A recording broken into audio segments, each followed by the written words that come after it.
why sounding the alarm. Joining us to discuss the growing scrutiny over Democrat candidate Adam Holloway is Audrey Fahlberg, Washington correspondent for the Free Press. Audrey, great to have you on the show. Thanks so much for having me.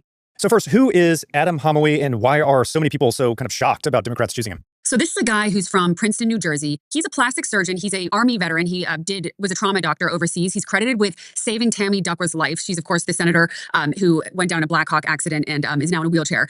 Right. So that has allowed congressional Democrats to kind of gloss over his pretty controversial past, which is controversial for a number of reasons. So the biggest thing is over 30 years ago, he served as a defense witness in the trial of the blind sheikh who was, died in prison after being convicted on some pretty crazy terrorism charges related to the 1993 World Trade Center bombing. He was credited with inspiring his followers to carry that out and also soliciting the assassination of the Egyptian president. But this guy, after serving as a defense witness in that trial, Democrats are still not really condemning it. I spent all day on Capitol Hill yesterday trying to get Democrats to say something acknowledging this is concerning, and only one, Jared Moskowitz from Florida, really had anything to say about it. All right, so no real concern expressed to you from Democrats. So he was a defense witness. Can you unpack that a little bit more? Was he somebody very close to the sheikh or just in his broader circle? What kinds of ties did he have? He met him in 1991 in his 20s. So, of course, Holloway is from New Jersey. That's where the blind sheikh had a mosque there. He met him during a trip to a middle school. After that, he had a pretty interesting association with the blind sheikh. He served as a translator on an occasion. He actually went on a 13-hour drive to Michigan for a conference, which was discussed at the trial. And so basically, if you guys know Andy McCarthy at National Review, he's a great writer. He also served as a prosecutor on that successful case.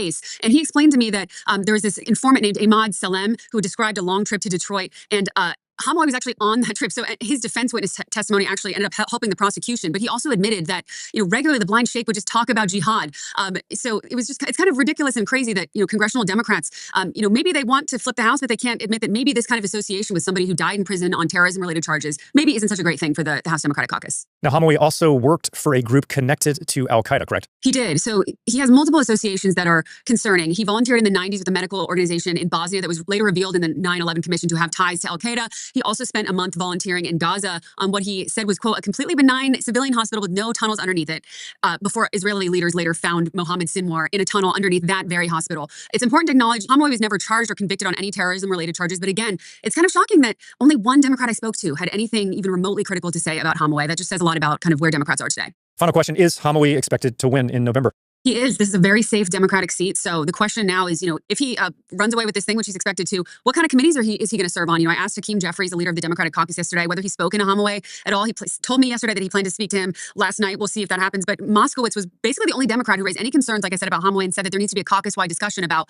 whether there are certain sensitive committees that maybe this guy shouldn't be on. Because remember, he's a veteran. So will he want to be on foreign affairs, given his anti-Israel views and, passion for foreign policy? Will he want to be on not just foreign affairs, but armed services? These are very intense committees. And so I think there'll probably be a big caucus-wide conversation about whether that's appropriate. And meanwhile, Republicans are saying they will investigate his background. We'll see if anything comes of that. Audrey, thank you so much for coming on.